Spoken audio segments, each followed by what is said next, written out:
Había una vez una mujer que no pedía mucho. Solo un techo, un trabajo honesto y la posibilidad de ver crecer a su hija sin miedo. Se llamaba Valentina Ríos, tenía 28 años, cabello oscuro recogido siempre en una trenza sencilla, y unos ojos color miel que guardaban más dolor del que cualquier persona debería cargar tan joven. No era la clase de mujer que llamaba la atención al entrar a un lugar. Era discreta, callada, casi invisible. Y durante mucho tiempo, creyó que eso era lo más seguro que podía ser. Valentina vivía en un pequeño cuarto de alquiler en las afueras de la ciudad, en una zona donde las calles olían a humedad y las paredes de los edificios contaban historias que nadie quería escuchar. Vivía allí con su hija Sofía, una niña de 6 años con el cabello rizado y una sonrisa que era lo único verdaderamente luminoso en la vida de Valentina. Por esa sonrisa, Valentina hacía lo que fuera necesario. Trabajaba doble turno en una lavandería industrial durante el día, y por las noches remendaba ropa ajena para ganar unos pesos más. Dormía poco. Comía menos de lo que debería. Pero nunca se quejaba. El problema empezó cuando la lavandería cerró sin previo aviso. El dueño simplemente desapareció una mañana, dejando a 12 trabajadores sin salario y sin explicación. Para muchos fue un golpe duro. Para Valentina fue una catástrofe. Tenía el alquiler atrasado 2 meses, la niña necesitaba medicamentos para una infección respiratoria que no terminaba de sanar, y su única red de apoyo, su madre, había fallecido el año anterior. Estaba completamente sola. Fue su vecina Carmen quien le habló del trabajo. Carmen era una mujer mayor, de voz suave y mirada siempre un poco nerviosa, que trabajaba como cocinera en una propiedad enorme en las afueras de la ciudad.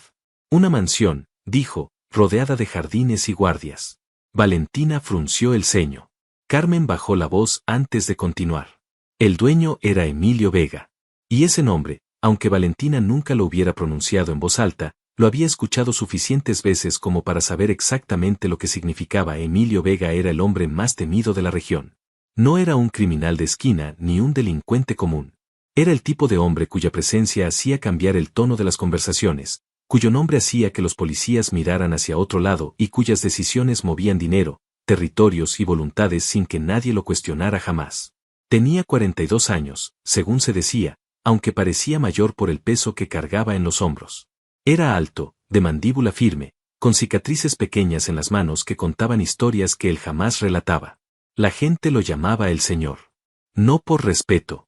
Por miedo. Valentina escuchó todo lo que Carmen le contó y sacudió la cabeza. No era ese tipo de persona. No podía entrar a esa clase de mundo, aunque fuera por la puerta de servicio. Pero esa noche, cuando Sofía tosió durante horas y la fiebre no bajaba, y Valentina abrió su cartera y encontró menos dinero del que costaba el medicamento, algo en ella se quebró silenciosamente. Se sentó en el borde de la cama mientras su hija dormía agitada, y tomó la decisión más difícil y más aterradora de su vida. Al día siguiente llamó a Carmen y le dijo que sí, que aceptaba el trabajo, que empezaría cuando le dijeran. Carmen guardó silencio un momento antes de responder, y en ese silencio Valentina sintió algo que no supo nombrar bien. No era advertencia. Era algo más parecido a la pena. La mansión era exactamente como Carmen la había descrito, y al mismo tiempo era completamente diferente a lo que Valentina había imaginado. Era enorme, sí, rodeada de árboles altos y rejas negras con puntas doradas. Pero no había nada cálido en ella. Era el tipo de lugar que inspiraba admiración desde lejos y algo parecido al frío cuando uno se acercaba demasiado. Las luces siempre estaban encendidas, incluso de noche, como si nadie en esa casa pudiera permitirse la oscuridad. Valentina llegó temprano en su primer día, con su uniforme limpio planchado la noche anterior y el cabello recogido con cuidado. Carmen la recibió en la entrada de servicio, le dio un recorrido rápido y le explicó las reglas en voz baja, con la misma actitud discreta de quien ha aprendido que las paredes también escuchan. Las reglas eran simples pero absolutas. Nadie hablaba con el señor a menos que él lo iniciara. Nadie subía al tercer piso. Nadie entraba a la biblioteca sin permiso. Y nadie, bajo ninguna circunstancia, hacía preguntas. Valentina asintió a todo. Era buena siguiendo reglas. Había pasado la vida entera haciéndolo. El trabajo en sí no era difícil. Limpiar habitaciones, doblar ropa, mantener los pasillos impecables. Había un equipo de 8 personas en el servicio doméstico, aunque ninguno parecía especialmente contento de estar allí. Se movían rápido, en silencio, con la cabeza ligeramente inclinada. Valentina aprendió a moverse igual. Lo vio por primera vez en la tarde del segundo día. Fue apenas un instante, pero quedó grabado con una claridad extraña. Ella estaba limpiando el pasillo principal cuando escuchó pasos firmes en la escalera. Levantó la vista por instinto y ahí estaba Emilio Vega. Vestía de oscuro, como siempre según Carmen. Hablaba por teléfono en voz baja, pero con una cadencia que no dejaba dudas sobre quién tenía el control de esa conversación. No miró a Valentina. Pasó a su lado como si ella no existiera, como si fuera parte del mobiliario. Y sin embargo, en ese segundo de nada, Valentina sintió el peso de una presencia que no había experimentado antes. No era miedo exactamente. Era algo más primitivo. La certeza física de que ese hombre era peligroso. Los primeros días transcurrieron sin incidentes. Valentina hacía su trabajo bien y en silencio. Dejaba a Sofía cada mañana con una vecina anciana que cuidaba niños en su departamento, y regresaba cada noche agotada pero con algo de alivio. El sueldo era más del doble de lo que ganaba en la lavandería. Con eso podría pagar el alquiler atrasado y los medicamentos de Sofía en menos de un mes. El problema llegó en la forma de una mujer llamada Isabel. Isabel era la jefa del servicio doméstico, una mujer de unos 45 años, delgada, de cabello teñido y una sonrisa que nunca llegaba a los ojos. Desde el primer día, Isabel observó a Valentina con la misma expresión que una persona usa cuando identifica algo que no le gusta sin poder explicar exactamente por qué. Valentina lo notó pero no le dio importancia. Estaba acostumbrada a ese tipo de miradas.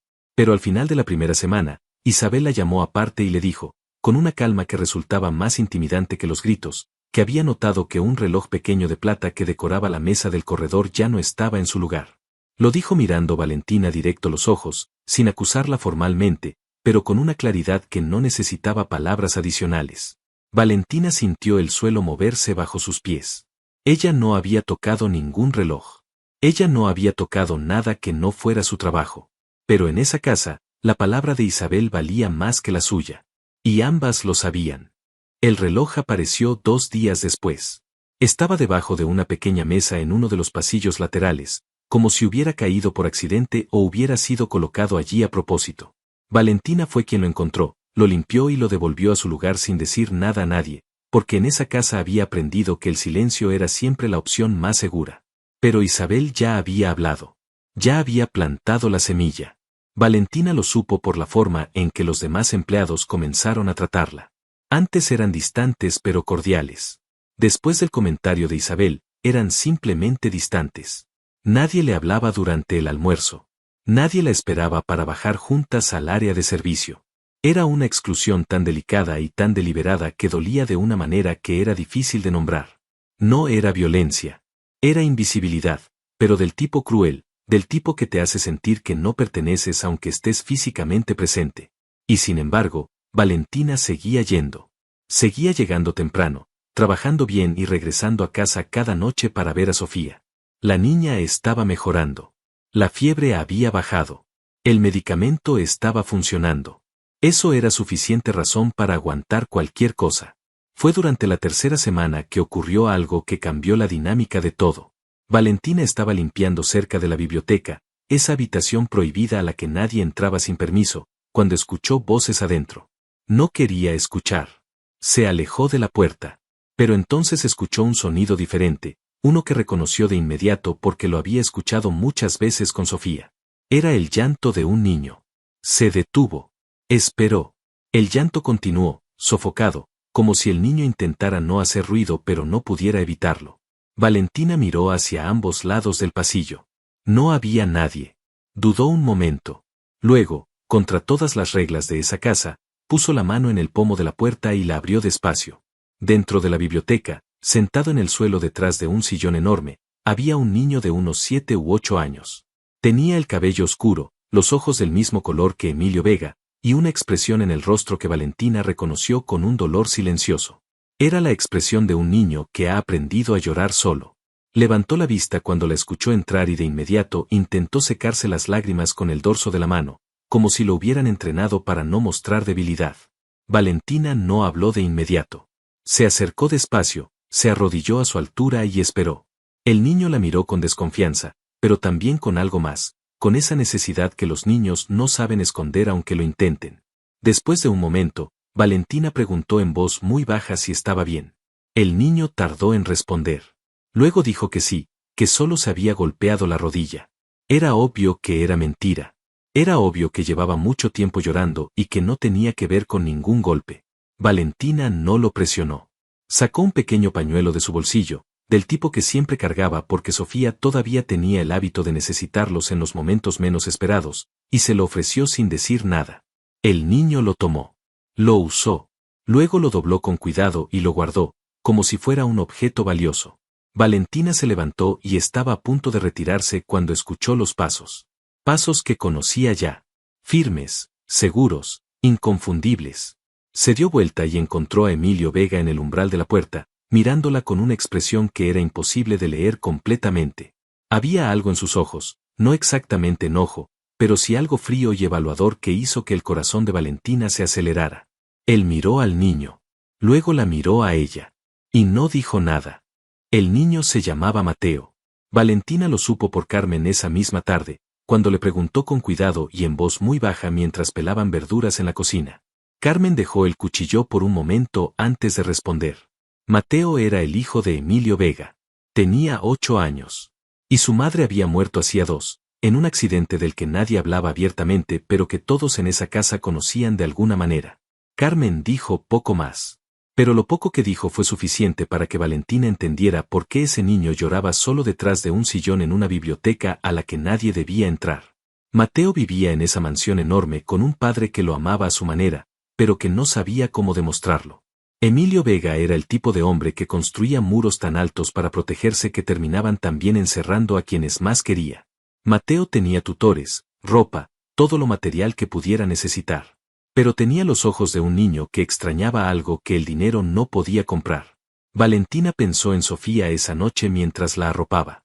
Pensó en lo diferente que era su situación y al mismo tiempo en lo parecido que podía ser el dolor de 2 niños que, por razones completamente distintas, habían aprendido a cargar solos con cosas que eran demasiado pesadas para sus años. Al día siguiente, Valentina vio a Mateo en el jardín. Estaba sentado en un banco de piedra con un libro abierto en el regazo que claramente no estaba leyendo. Miraba los árboles con esa expresión perdida que Valentina ya reconocía. Ella pasó cerca de él con su carrito de limpieza y, sin detenerse del todo, dejó caer suavemente sobre el banco un pequeño dibujo que había hecho Sofía esa mañana antes de irse, un dibujo torpe y colorido de un sol con cara sonriente que la niña había insistido en que su mamá llevara para que no extrañe. Valentina lo dejó caer y siguió caminando. Esa tarde, al pasar de regreso, el banco estaba vacío. Pero el dibujo había desaparecido. Esos pequeños momentos siguieron ocurriendo con una naturalidad que Valentina no planificó pero tampoco detuvo. Una vez fue una galleta que sobró del desayuno del personal. Otra vez fue una pequeña piedra con forma curiosa que encontró en el jardín y dejó cerca de donde Mateo solía sentarse. Nunca hablaban directamente. Era una comunicación silenciosa, hecha de gestos pequeños que nadie más notaba. Nadie excepto Emilio. Valentina no lo sabía todavía, pero él la observaba más de lo que ella imaginaba. No de manera amenazante. Era algo diferente, una tensión casi involuntaria que él mismo no habría sabido explicar bien. Había algo en esa mujer que no encajaba con lo que estaba acostumbrado a ver. No tenía la actitud tensa y calculada de quien quiere impresionar al jefe. No tenía los ojos de alguien que busca ganarse un favor. Tenía algo más genuino que lo desconcertaba. Y eso, en el mundo de Emilio Vega, era exactamente lo que resultaba más sospechoso. Fue Isabel quien decidió acelerar las cosas. Esa semana, faltó dinero de la caja donde se guardaba el presupuesto semanal para los gastos domésticos. No era una suma enorme, pero era suficiente. Isabel lo reportó a Emilio con una precisión y una velocidad que hablaban de preparación. Y en su reporte mencionó que había notado comportamientos irregulares en la nueva empleada, que se acercaba al niño sin permiso, que merodeaba en áreas restringidas, que no terminaba de inspirar confianza. Emilio escuchó todo sin interrumpir. Cuando Isabel terminó, él asintió una sola vez y dijo que lo investigaría. Isabel salió de ese despacho con una sonrisa pequeña que duró exactamente lo que tardó en cerrar la puerta. La llamaron al despacho de Emilio al día siguiente por la mañana. Valentina lo supo desde el momento en que Carmen le dio el mensaje, porque el rostro de Carmen lo decía todo aunque sus palabras fueran neutrales. Era la primera vez que Valentina iba a estar en la misma habitación que Emilio Vega con la puerta cerrada, y la diferencia entre eso y cruzarse con él en un pasillo era la misma que hay entre ver una tormenta desde lejos y estar parada dentro de ella. Llamó a la puerta. Él dijo que pasara. La oficina era grande y ordenada con esa frialdad de los espacios que no tienen nada personal en las paredes. Emilio estaba de pie junto al escritorio, no sentado, lo cual de alguna manera hacía la situación más intensa. Valentina entró, se detuvo a una distancia respetuosa y lo miró de frente, porque bajar la mirada era lo que hacía la gente que tenía algo que esconder. Él habló sin rodeos. Le dijo que había un faltante en el presupuesto doméstico, que alguien del personal estaba siendo investigado, y que había recibido reportes de que ella había estado en áreas prohibidas y acercándose al niño sin autorización. Su tono era completamente plano, sin acusación directa, pero la intención era clara. Estaba esperando su reacción. Valentina respondió con la misma calma con la que él había hablado. Le dijo que nunca había tomado nada que no fuera suyo. Le dijo que el día que entró a la biblioteca fue porque escuchó llorar a un niño y que no era el tipo de persona capaz de ignorar eso. Le dijo que si eso la convertía en alguien que no merecía estar en esa casa, podía recoger sus cosas ese mismo día, pero que no iba a decir que había hecho algo malo cuando no lo había hecho. Hubo un silencio que duró varios segundos. Emilio la miró con esa expresión imposible de descifrar que Valentina ya conocía. Luego dijo que podía retirarse. Nada más. Sin decirle que estaba despedida. Sin decirle que estaba libre de sospecha. Solo que podía retirarse. Valentina salió de esa oficina sin saber exactamente qué había pasado, y esa incertidumbre era casi peor que una respuesta definitiva. Lo que Valentina no vio fue lo que ocurrió después de que ella cerró la puerta. Emilio se quedó de pie un momento y luego fue hasta su escritorio. Abrió el cajón inferior y sacó una pequeña carpeta. Era el resultado de la verificación discreta que había pedido sobre todos los empleados nuevos cuando Isabel hizo el primer reporte. La carpeta de Valentina era delgada pero clara. Sin antecedentes. Sin deudas sospechosas. Una hija de 6 años. Una madre fallecida. Una historia de trabajo honesto y dificultades económicas reales. Emilio cerró la carpeta. Miró hacia la puerta por donde ella había salido. Y algo en su expresión cambió muy ligeramente, tan ligeramente que probablemente nadie más en el mundo habría podido notarlo. Pero cambió. Esa noche, Mateo fue a buscar a Emilio a su despacho, algo que el niño hacía raramente porque había aprendido desde pequeño que su padre tenía el mundo sobre los hombros y que interrumpir ese peso no era algo que se hiciera sin motivo. Pero esa noche Mateo entró, se paró frente al escritorio y preguntó, con esa seriedad de los niños que imitan la seriedad de los adultos, si la señora de la trenza iba a seguir trabajando ahí. Emilio lo miró. Le preguntó por qué. Mateo se encogió de hombros con una indiferencia que era completamente falsa, y dijo que solo quería saber. Emilio lo estudió un momento. Luego dijo que sí, que por ahora sí. Mateo asintió como si fuera información de logística y se fue a la cama. Emilio se quedó mirando el espacio vacío de la puerta durante un tiempo que no habría sabido medir. El mes siguiente fue extraño de una manera difícil de explicar. Nada cambió en la superficie. Valentina seguía llegando temprano, haciendo su trabajo en silencio, y regresando a casa con Sofía. Isabel seguía observándola con la misma expresión calculada. Los demás empleados seguían siendo distantes. Y Emilio seguía siendo el hombre frío e inescrutable que todos conocían. Y sin embargo, algo en la atmósfera de esa casa había comenzado a moverse, tan despacio y tan profundamente que era como el movimiento del suelo antes de un terremoto. Casi imperceptible, pero real. Mateo había comenzado a aparecer casualmente en los lugares donde Valentina trabajaba. No hablaba directamente con ella, no al principio, pero tampoco se iba. Se sentaba en algún lugar cercano con su libro o sus cosas y estaba ahí, con esa presencia silenciosa de los niños que no saben exactamente lo que buscan pero saben que lo encontraron. Valentina lo dejaba estar. No lo invitaba ni lo rechazaba. Simplemente continuaba su trabajo y de vez en cuando le hacía algún comentario en voz baja sobre lo que estaba haciendo, no para entretenerlo, sino porque era el tipo de persona que hablaba con los niños como si sus pensamientos merecieran ser escuchados. Un día Mateo le preguntó cómo se llamaba. Ella le dijo Valentina. Él repitió el nombre en voz baja como quien lo prueba. Luego le dijo que era un nombre bonito. Valentina sonrió, la primera sonrisa real que había esbozado en semanas en esa casa. Mateo vio la sonrisa, y algo en su expresión se ablandó también.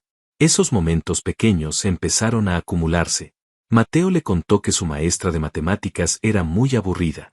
Valentina le dijo que las matemáticas eran como un idioma y que cuando uno encontraba la manera correcta de aprenderlo, dejaba de ser aburrido. Mateo le preguntó cómo. Valentina tomó un papel del carrito de limpieza y le explicó un problema simple de una manera diferente a como se los habían enseñado. El niño lo entendió de inmediato y lo miró con una mezcla de sorpresa y satisfacción que era absolutamente conmovedora. Lo que ninguno de los dos sabía era que Emilio los había observado desde el pasillo superior durante varios minutos. No había planeado hacerlo. Pasaba por ahí y los vio, y algo lo detuvo antes de que pudiera decidir conscientemente si quería detenerse o no. Miró a su hijo, ese niño que cargaba con una soledad que Emilio no sabía cómo remediar, reírse por primera vez en semanas con alguien. Y sintió algo que era difícil de nombrar porque era una mezcla de gratitud y vergüenza en proporciones iguales. Esa misma tarde, Isabel entró al despacho de Emilio con una nueva acusación. Dijo haber visto a Valentina hurgando en los cajones del cuarto de planchado. Dijo tener testigos. Emilio la escuchó con la misma expresión de siempre. Luego dijo, con la misma calma con que decía todas las cosas importantes, que haría revisar las cámaras de seguridad. Isabel titubeó por primera vez en toda la conversación. Sonrió y dijo que por supuesto, que las cámaras confirmarían todo. Emilio asintió. Le dijo que se lo haría saber. Esa noche, el jefe de seguridad de la mansión pasó 2 horas revisando grabaciones. Lo que encontró fue a Valentina limpiando el cuarto de planchado con eficiencia y sin detenerse en ningún cajón. Lo que también encontró, en una grabación de un ángulo diferente, fue a Isabel abriendo esos mismos cajones justo antes de llamar a Valentina al área. El jefe de seguridad llevó las grabaciones a Emilio a las 11 de la noche. Emilio las vio 2 veces. Luego las guardó. Pero esa noche no durmió. A la mañana siguiente, Isabel no estaba en la mansión. Nadie lo anunció. No hubo confrontación ni escena dramática. Simplemente, cuando el personal llegó a comenzar el día, el lugar de Isabel estaba vacío y sus pertenencias personales ya no estaban en el cuarto que usaban los empleados de planta. La nueva jefa de servicio era una mujer tranquila llamada Rosa que llegó ese mismo día con instrucciones claras y un trato completamente diferente. Nadie le dijo nada a Valentina directamente. Pero Carmen la encontró en el corredor a media mañana y la apretó del brazo un momento sin decir nada. Y ese gesto pequeño dijo todo lo que las palabras no necesitaban decir. Valentina procesó la información en silencio mientras trabajaba. No sintió triunfo. Sentía algo más parecido al alivio, y debajo del alivio, una especie de cansancio profundo que viene de haber estado en guardia demasiado tiempo. Había sobrevivido. Por ahora. Pero en esa casa, la estabilidad era siempre provisional, y Valentina lo sabía bien. Lo que no esperaba era lo que ocurrió 3 días después. Estaba terminando su turno en el ala este de la mansión cuando encontró a Mateo en el jardín trasero, y esta vez el niño no estaba simplemente sentado. Estaba agachado frente a algo en el suelo, y cuando Valentina se acercó vio que era un pájaro. Un gorrión pequeño que había caído, vivo todavía pero incapaz de moverse bien, con un ala en una posición que no era natural. Mateo lo miraba con una expresión de angustia concentrada que partía el corazón. Valentina se arrodilló junto a él. Evaluó el pájaro con cuidado. Le dijo a Mateo que el ala parecía tener una fractura leve, pero que con los cuidados correctos el animal podía recuperarse. Le explicó cómo hacer una pequeña cama con una caja y un trapo limpio. Le dijo qué darle de comer y cómo manipularlo sin lastimarlo más.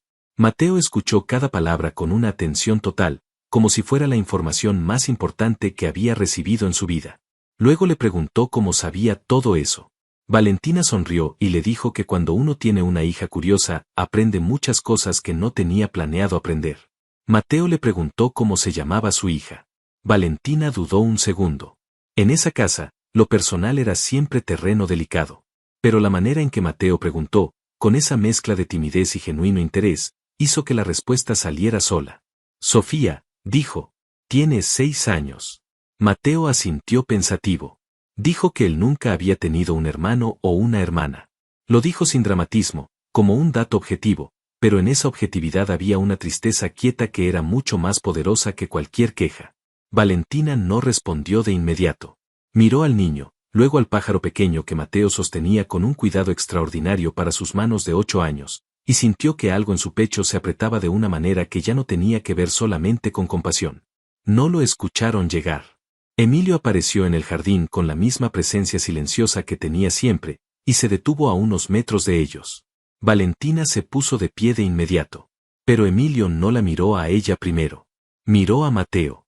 Observó a su hijo sostener ese pájaro con tanta delicadeza, con una expresión en el rostro que era completamente diferente a la que Emilio veía normalmente, abierta, viva, presente. Y algo en los ojos de Emilio, ese hombre de mirada siempre fija y controlada, se movió. Preguntó qué pasaba. Mateo le explicó todo con un entusiasmo que tampoco era habitual, y Valentina notó que el niño miraba a su padre mientras hablaba con una esperanza cuidadosa, como alguien que ha aprendido a no esperar demasiado pero que todavía no puede evitar esperar algo. El pájaro vivió. Mateo lo cuidó con una dedicación que sorprendió a todos en la mansión, siguiendo al pie de la letra cada indicación que Valentina le había dado. Le construyó una pequeña caja con ayuda del jardinero, le ponía agua y migajas cada mañana antes de que llegaran sus tutores, y lo revisaba cada noche antes de dormir. Lo llamó Gris, por el color de sus plumas, con esa lógica directa e impecable de los niños. Emilio observaba todo esto desde una distancia que era a la vez física y de otra naturaleza. Veía a su hijo moverse por la mansión con una energía diferente, con un propósito, y notaba que ese cambio tenía un origen claro. No era el pájaro solamente. Era también la manera en que Valentina había hablado con Mateo. La manera en que lo había tratado, no como al hijo del jefe, no con la mezcla de miedo y halago que todo el mundo usaba con el niño, sino simplemente como a un niño. Como a una persona. Emilio no sabía exactamente qué hacer con esa observación. No era un hombre acostumbrado a los sentimientos que no podía categorizar. Pero este era difícil de ignorar. Una tarde de esa semana, Emilio entró a la cocina en un horario que no era el habitual. Valentina estaba ahí sola, preparando algo para el té de la tarde, y no lo escuchó llegar. Cuando se dio vuelta y lo encontró a 2 metros de ella, el susto fue genuino y rápido, y antes de que pudiera controlarlo completamente dejó escapar una pequeña exclamación que en cualquier otra circunstancia habría sido graciosa. Emilio la miró y por primera vez, en el tiempo brevísimo de un segundo, algo en la comisura de sus labios se movió. No fue exactamente una sonrisa, pero fue lo más cercano a una sonrisa que Valentina le había visto. Él pidió disculpas por haberla asustado. Con esas palabras precisas, sin rodeos. Valentina lo miró un momento, todavía recuperando la compostura, y luego asintió. Él se sirvió un vaso de agua y permaneció en la cocina sin pretexto aparente por unos minutos. Era la primera vez que Valentina lo veía en un espacio sin la estructura formal de su despacho o los pasillos, y era diferente. No menos imponente, pero diferente. Le preguntó por su hija. Valentina no esperaba esa pregunta. Se notó en la fracción de segundo que tardó en responder, pero respondió con naturalidad que Sofía estaba bien, que ya casi se había recuperado de la gripe que la había tenido mal. Emilio asintió. Luego dijo que Mateo le había contado que la señora de la trenza tenía una niña. Lo dijo sin ningún tono en particular, pero el hecho de que lo dijera significaba que había habido una conversación, que Mateo había mencionado Valentina en casa, y eso solo era un dato que significaba más de lo que sus palabras literales decían. Valentina no supo cómo responder a eso, así que simplemente dijo que Mateo era un niño muy bueno. Emilio la miró directamente a los ojos durante un momento. Luego dijo, en voz muy baja, que lo estaba haciendo más últimamente. Y en esas pocas palabras había algo que Valentina reconoció porque era el idioma de los padres que aman a sus hijos con una intensidad que no siempre saben cómo expresar. Emilio salió de la cocina sin decir nada más. Valentina se quedó parada un momento en el mismo lugar, con el corazón latiendo un poco más rápido de lo normal, sin poder nombrar exactamente por qué. El mundo fuera de la mansión no se detuvo mientras todo eso ocurría en su interior. Y fue el mundo de afuera el que trajo la siguiente crisis. Valentina lo supo una mañana cuando llegó a recoger a Sofía a casa de la vecina y la anciana le dijo, con una pena genuina en los ojos, que ya no podía seguir cuidando a la niña. Tenía problemas de salud propios. Su hija venía a vivir con ella y el espacio no alcanzaba. Lo sentía mucho, pero era así. Valentina agradeció a la señora todo lo que había hecho y se fue a la calle con Sofía de la mano, con la mente ya trabajando a toda velocidad. Encontrar otro cuidador de confianza en su zona no era fácil. Los que existían costaban más de lo que podía pagar. Llevar a Sofía a la mansión no era una opción. Dejar el trabajo tampoco. Valentina conocía bien esa clase de encrucijada, el tipo que no tiene salida limpia, solo distintas formas de pérdida. Esa semana fue difícil. Valentina llegó tarde 2 mañanas porque tenía que dejar a Sofía con una prima que vivía lejos y que le hacía el favor a regañadientes. Se notaba en su trabajo, no en la calidad, porque Valentina era incapaz de hacer algo a medias, pero sí en el cansancio que cargaba, en las ojeras más profundas, en la tensión discreta que se le instaló en los hombros. Rosa, la nueva jefa de servicio, lo notó y le preguntó si estaba bien. Valentina dijo que sí, que eran cosas personales que estaba resolviendo. Rosa no insistió, pero la miró con una amabilidad sin condiciones que fue, en ese momento, más de lo que Valentina podía manejar sin que se le apretara la garganta. Lo que ocurrió después fue algo que Valentina no había pedido, no había esperado y no habría sabido imaginar. Emilio la llamó al despacho en un momento que no era el habitual. Era a media tarde, y cuando Valentina entró él estaba de pie junto a la ventana, mirando hacia afuera. Le preguntó sin voltearse qué estaba pasando con la niña. Valentina se tensó. No entendió cómo sabía. Él dijo que Rosa le había comentado que tenía dificultades con el cuidado. Valentina sintió una mezcla de incomodidad y algo más cercano al agotamiento de tener que defender siempre su vida privada. Le explicó la situación en términos breves y directos. Emilio la escuchó sin interrumpir. Luego se volteó y dijo que la niña podía quedarse en la mansión durante el día mientras Valentina trabajaba. Había un cuarto de juegos en el ala este que Mateo ya no usaba. Podría quedarse ahí. Con supervisión del personal. Sin costo adicional. Valentina lo miró. No dijo nada por un momento. Emilio sostuvo su mirada con esa calma que era su estado natural, pero había algo diferente ahora, una apertura pequeñísima en esa expresión que normalmente era solo muro. Valentina le preguntó por qué haría eso. Fue una pregunta directa, quizás más directa de lo que la situación permitía. Pero necesitaba hacerla. Emilio tardó un segundo antes de responder. Dijo que Mateo dormía mejor desde hacía semanas. Y que eso para él valía más que cualquier otra cosa. Era una respuesta que no era completamente toda la verdad y ambos lo sabían. Pero era lo suficiente. Valentina dijo que lo pensaría. Llegó a su casa esa noche y lo pensó durante horas. Luego pensó en Sofía. Y en la mañana siguiente dijo que sí. Sofía llegó a la mansión un martes por la mañana con su mochila pequeña de mariposas, su oso de peluche sin un ojo y la seguridad absoluta que tienen solo los niños que se sienten profundamente amados. Valentina la llevó de la mano por la entrada de servicio y la instaló en el cuarto de juegos, un espacio amplio con luz natural y estantes llenos de cosas que Sofía miraba con los ojos muy abiertos, como si no supiera por dónde empezar. Lo que Valentina no había planeado era que Mateo apareciera en la puerta 10 minutos después.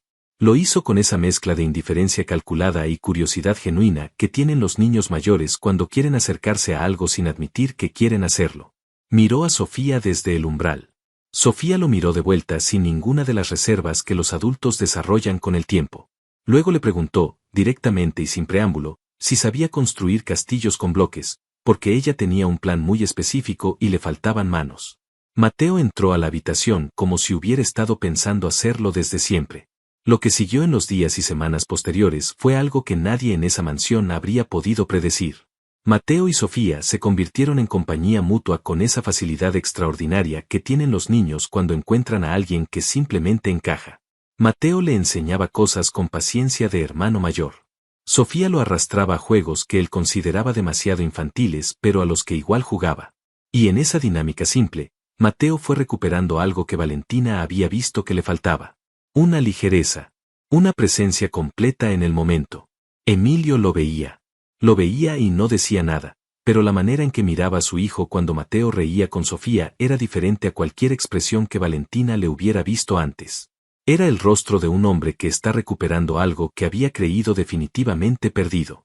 Un viernes por la tarde, cuando Valentina fue a buscar a Sofía al cuarto de juegos, la encontró dormida en el sillón grande con la cabeza apoyada en el hombro de Mateo, que también se había quedado dormido con un libro todavía abierto en las manos.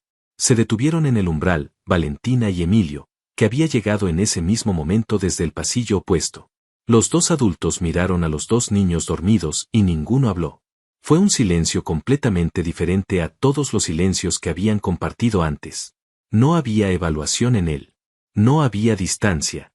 Era el tipo de silencio que ocurre cuando dos personas miran la misma cosa hermosa al mismo tiempo y entienden que no necesitan nombrarlo. Valentina recogió a Sofía con cuidado para no despertarla. La niña murmuró algo incomprensible y volvió a dormirse en el hombro de su madre. Valentina se dio vuelta para salir y encontró a Emilio todavía ahí, mirándola. No a la escena de los niños. A ella. Y en sus ojos había algo que era difícil de sostener la mirada, pero que era imposible no ver. No era el miedo que todos mostraban frente a él. Era algo más parecido al reconocimiento. Como si la estuviera viendo por primera vez y al mismo tiempo llevara tiempo haciéndolo. Valentina murmuró buenas noches y salió. Y mientras caminaba por el pasillo con Sofía dormida en los brazos, supo con una certeza que no podía controlar que algo había cambiado irrevocablemente. El cambio fue gradual pero real. Emilio comenzó a hacer algo que no había hecho antes, buscar pretextos para estar en los mismos espacios que Valentina. Eran pretextos pequeños y perfectamente razonables: revisar algo en el ala donde ella trabajaba, pasar por la cocina a una hora inusual, detenerse en el jardín cuando ella estaba ahí. Valentina los notaba todos. No decía nada, pero los notaba. Sus conversaciones también cambiaron. Empezaron a tener el tipo de intercambios breves pero reales que ocurren cuando dos personas han dejado de ser completamente extrañas para la otra. Él le preguntaba por Sofía. Ella le contaba algo sobre Mateo que había notado durante el día. Hubo una vez que discutieron, suavemente pero con posiciones claras, sobre la mejor manera de enseñarle matemáticas a un niño que aprende de manera visual. Emilio escuchó los argumentos de Valentina con una atención que no era solo cortesía, y al final admitió, con una brevedad que era lo más parecido a ceder que probablemente podía ser ese hombre, que ella tenía razón. Fue la primera vez que Valentina vio al hombre debajo del jefe. Y ese hombre era inesperadamente complejo. Era culto, aunque nunca lo mostraba. Tenía opiniones sobre libros que Valentina también había leído, en otros tiempos, cuando tenía tiempo para leer. Tenía un humor seco y muy discreto que aparecía en momentos completamente inesperados. Y tenía, debajo de toda esa armadura, una soledad que era tan evidente para Valentina como debía ser invisible para él. Pero el mundo en el que vivía Emilio no era el mundo de los sentimientos tranquilos. Era el mundo de las lealtades peligrosas y las deudas que se cobran con intereses. Y ese mundo no estaba dispuesto a quedarse quieto mientras algo nuevo crecía en silencio dentro de esas paredes. Un domingo por la tarde, Valentina estaba en el jardín con los dos niños cuando escuchó voces elevadas provenientes del despacho de Emilio. Las voces llegaban amortiguadas pero con una urgencia que no podía ignorarse. Luego silencio. Luego pasos rápidos. Dos hombres que Valentina no había visto antes cruzaron el jardín sin mirar a nadie y salieron por la puerta lateral. Esa noche, Emilio no apareció a cenar. La tensión en la mansión era diferente, tangible de una manera nueva. Carmen le dijo a Valentina en voz muy baja que a veces había momentos así, que era mejor no preguntar y no estar en los pasillos más de lo necesario. Valentina acostó a Sofía en el pequeño cuarto que le habían asignado para las noches en que se quedaban tarde, y luego, en lugar de irse a descansar, se fue a la cocina a preparar algo caliente. Era su manera de hacer algo cuando no podía hacer nada. Hervía agua. Preparaba té. Era un ritual pequeño y sin sentido práctico, pero le daba a las manos algo que hacer mientras la mente trabajaba. Emilio apareció en la cocina después de medianoche. Tenía la corbata aflojada, las manos en los bolsillos y una expresión que era el equivalente de un esfuerzo enorme por parecer normal. Se detuvo cuando la vio. Valentina lo miró y no preguntó nada. Solo puso una taza de té sobre la mesa. Él se sentó. Tomó la taza. Permaneció en silencio. Y por primera vez en toda esa historia, Emilio Vega no era el hombre poderoso en un espacio que le pertenecía. Era simplemente un hombre cansado sentado en una cocina silenciosa a medianoche, con una taza de té que alguien le había puesto ahí sin pedirle nada a cambio. Lo que ocurrió en los días siguientes cambió la historia de una manera que Valentina no había anticipado. Resultó que los dos hombres que habían visitado a Emilio ese domingo eran parte de un conflicto interno en su organización. Había una fracción descontenta, gente que veía a Emilio como alguien que se había vuelto distraído, impredecible, menos concentrado que antes. Y esa percepción era peligrosa en el tipo de mundo donde Emilio operaba, porque la debilidad percibida invita a los que esperan una oportunidad. Valentina no sabía todo esto en detalle. Lo sabía en fragmentos, por conversaciones interrumpidas y silencios cargados que Carmen dejaba caer sin querer. Pero lo suficiente como para entender que la calma de las últimas semanas era frágil, y que lo que la amenazaba venía de adentro, no de afuera. La amenaza llegó a Valentina de una manera directa y brutal un miércoles por la mañana. Cuando llegó a la mansión, Rosa la recibió con una expresión que le dijo todo antes de que abriera la boca. Había una acusación formal. Alguien había enviado al teléfono de Emilio fotografías que habían sido manipuladas digitalmente, fotografías que mostraban a Valentina supuestamente hablando con hombres desconocidos fuera de la mansión. Las imágenes estaban editadas con suficiente habilidad para resultar convincentes a primera vista. El mensaje que las acompañaba insinuaba que Valentina era un espía, que alguien la había colocado cerca de Emilio y de Mateo con intenciones que no eran las que aparentaba. Era una mentira construida con cuidado. Y era el tipo de mentira diseñada para el hombre específico que la recibiría. Emilio era el tipo de persona que había sobrevivido precisamente porque desconfiaba de lo que no podía verificar. Y esas fotografías apuntaban exactamente ahí, a la grieta entre lo que sentía y lo que su entrenamiento de toda la vida le decía que debía hacer cuando algo no podía ser completamente descartado. Valentina fue llamada al despacho. Entró y encontró a Emilio de pie junto al escritorio con el teléfono en la mano. La expresión que tenía era la del primer día, esa mirada fría y evaluadora que Valentina creía haber visto desaparecer. Se equivocó. Nunca desaparece completamente en ese tipo de hombre. Solo se retira temporalmente. Él le mostró las imágenes sin decir nada. Valentina las miró. Tardó un momento en procesar lo que estaba viendo, y luego sintió una rabia fría y limpia que fue mucho más poderosa que el miedo. Levantó la vista. Le dijo que era mentira. Que esas fotografías eran falsas. Que no sabía quién las había fabricado ni por qué, pero que si él la conocía lo suficiente como para saber que era esa mentira la que le resultaba más fácil de creer, entonces quizás el problema era de él y no de ella. Fue una respuesta que probablemente nadie más en el mundo le había dado a Emilio Vega. Hubo un silencio que duró lo suficiente como para que Valentina se preguntara si había cometido un error irreparable. Luego Emilio puso el teléfono sobre el escritorio. La miró durante un tiempo que no tenía unidad de medida. Y dijo que se retirara mientras él verificaba. Valentina salió. Y por primera vez en toda esa historia, lloró. Emilio pasó las siguientes 36 horas haciendo lo que hacía mejor, encontrar la verdad debajo de las capas de lo que alguien quería que pareciera verdad.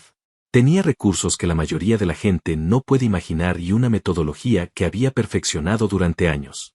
Desmontó las fotografías con análisis forense digital. Rastreó la procedencia del mensaje. Y siguió el hilo hasta encontrar exactamente de dónde venía. Venía de adentro. De dos hombres en su propia organización que habían decidido que Valentina era la palanca más eficiente para desestabilizarlo, porque habían visto lo que él creía que nadie había visto. Habían notado el cambio en Emilio, la distracción, la apertura nueva, y la habían identificado correctamente como una vulnerabilidad. Lo que no habían calculado bien era la dirección en que ese descubrimiento lo movería. Emilio no actuó con la rabia rápida y brutal que era su respuesta habitual cuando alguien lo traicionaba. Actuó con la precisión fría de alguien que ha decidido que la justicia en este caso tiene que ser exacta. Cada persona involucrada en la fabricación y el envío de esas imágenes fue identificada. Las consecuencias fueron diseñadas con una meticulosidad que era casi su manera de honrar la gravedad de lo que habían hecho. No era solo que hubieran intentado manipularlo. Era que habían usado a una mujer inocente como herramienta para hacerlo. Valentina no supo nada de esto durante esas 36 horas. Siguió trabajando, porque no sabía qué otra cosa hacer con el miedo y la rabia y la incertidumbre que se habían instalado en ella simultáneamente. Sofía estaba en el cuarto de juegos con Mateo, y el hecho de que eso siguiera igual, de que nadie le hubiera dicho que se fuera todavía, era lo único a lo que Valentina podía aferrarse. El segundo día, Emilio la buscó. No la llamó al despacho. Fue a encontrarla donde estaba, en el jardín, y ese detalle por sí solo era una declaración de algo. Valentina lo vio venir y no supo qué esperar, así que simplemente esperó. Emilio se paró frente a ella y le dijo, directamente y sin construcción elaborada, que las fotografías eran falsas. Que había verificado el origen. Que las personas responsables ya no representaban ninguna amenaza, ni para él ni para ella. Le dijo que lo que ella había dicho en el despacho 2 días antes era verdad, que él la había conocido lo suficiente, y que la duda que había tenido por unas horas no reflejaba lo que realmente sabía de ella. Y luego dijo algo que Valentina no esperaba. Le pidió disculpas. Con esas palabras exactas, sin condición ni pretexto. Valentina lo miró durante un momento largo. Tenía 1000 cosas que podría haberle dicho. Pero lo que dijo fue simplemente que le parecía bien. Que entendía. Y que le agradecía que hubiera buscado la verdad en lugar de quedarse con lo fácil. Emilio la miró con una intensidad que no tenía nada de intimidante y sí tenía algo de irreversible. Y en ese jardín, bajo esa luz de tarde, algo entre los dos terminó de definirse sin que ninguno lo nombrara. Las semanas que siguieron fueron las más extrañas y las más hermosas de la vida de Valentina en esa mansión. Emilio ya no buscaba pretextos para estar en los mismos espacios que ella. Simplemente estaba. Y Valentina ya no pretendía que no lo notaba. La distancia formal que ambos habían mantenido no desapareció de golpe.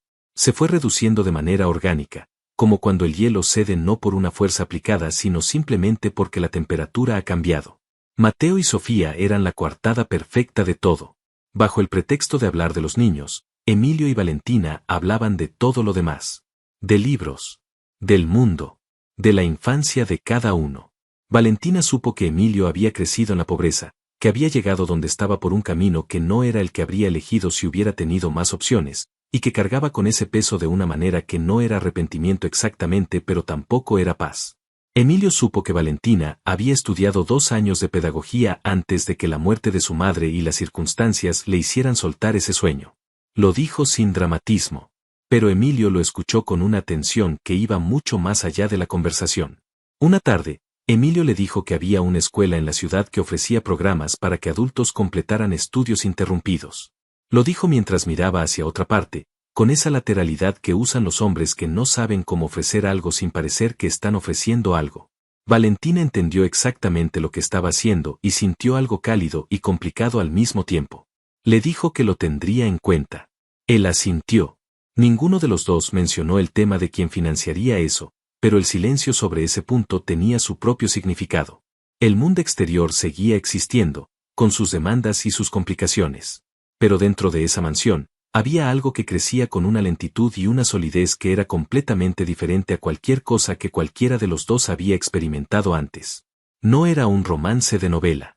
Era algo más real y por eso más difícil de describir. Era 2 personas que se habían visto completamente, en lo bueno y en lo complicado, y que habían decidido, sin grandes gestos ni declaraciones, que querían seguir viéndose. Fue Mateo quien lo dijo en voz alta, con la honestidad sin filtros que tienen los niños. Estaba cenando una noche con su padre cuando le preguntó, completamente de la nada, si Valentina y Sofía iban a vivir con ellos siempre. Emilio dejó el tenedor sobre el plato. Miró a su hijo un momento. Luego dijo que eso era una conversación para después.